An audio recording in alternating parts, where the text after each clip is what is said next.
Alors, le type, il a dit comme ça, c'est pas de sens, hein? Parce que cette année, avec la Toussaint qui tombe en dimanche, eh ben ça nous fait perdre un jour férié pour venir à être tard.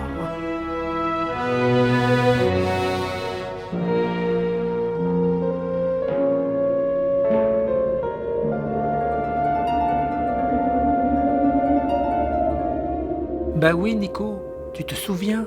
C'était le week-end de la Toussaint que l'association L'Arche organisait sa fête du hareng.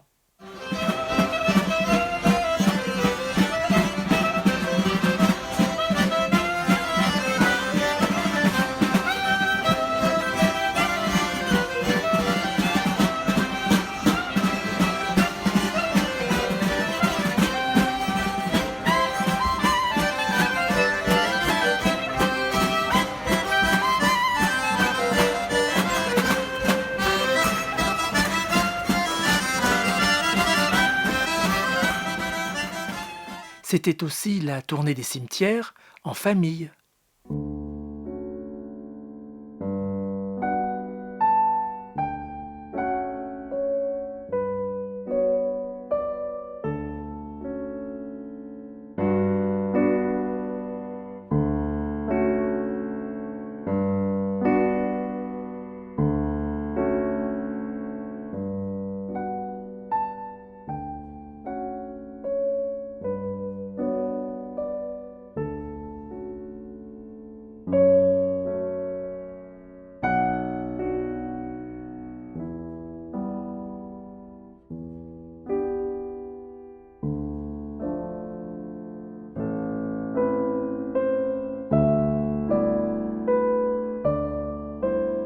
Ouais, d'accord, mais pourquoi c'est un jour férié la Toussaint? Bah oui, c'est nous les goélands, ça n'existe pas les jours fériés. Tu pourrais m'expliquer un peu?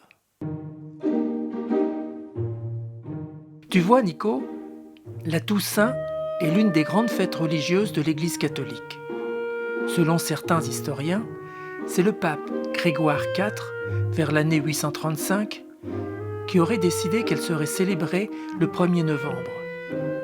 Mais il faudra attendre le 19 avril 1802, pendant la Première République, pour que la Toussaint, dans le cadre du concordat entre le consul Bonaparte et le pape Pie VII, soit reconnue comme un jour férié et si besoin chômé, afin de permettre à chacun de participer aux cérémonies religieuses.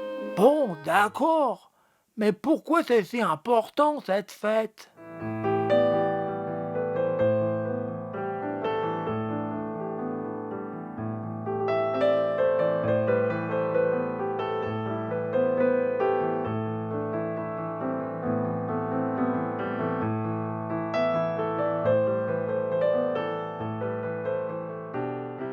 J'ai compris. Mais il y a encore quelque chose qui me turlupine. Pourquoi qu'ils ont mis tout ça au 1er novembre? Enfin quoi? C'est pas un temps pour faire la fête, hein? Il pleut, il y a du vent, et puis tout, quoi. Tu n'as pas tort. On sait qu'avant l'année 835, elle était célébrée au mois de mai. Mais on pense maintenant que le pape Grégoire IV s'était conformé à une tradition des chrétiens de Grande-Bretagne qui cherchait à remplacer les grandes fêtes celtiques de Samhain, centrées autour du mois d'octobre, par une fête chrétienne.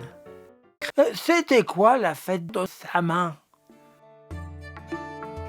Chez les peuples celtes, le début de l'année se situait à la fin du mois d'octobre. À cette occasion, se tenaient de grandes assemblées, certainement de grands banquets rituels, auxquels prenaient place les 3 classes de la société: les prêtres, les guerriers et les artisans paysans. D'anciens textes irlandais nous font penser qu'en plus du culte, on y promulguait des lois, on y célébrait les mariages et l'on y rendait la justice. Mais c'était surtout des journées hors du temps, où les frontières entre le monde et l'autre monde étaient abolies. Une communication y était possible entre les hommes et les dieux. Alors pouvait commencer l'année nouvelle. J'ai aussi entendu parler de la fête des morts. C'est la même chose? Et puis Halloween, Tu sais, là, avec les bougies dans les citrouilles. Et puis les gamins déguisés en sorcières. Oh, bon, là, moi, ça me fout les jetons, hein. Non, Nico, c'est beaucoup plus compliqué. Mais je t'en parlerai une autre fois. Ouais, c'est ça. Allez, salut les bestioles et bonjour à tous, hein. Et on se retrouve bientôt à Étretat pour ouvrir de nouvelles portes. Allez.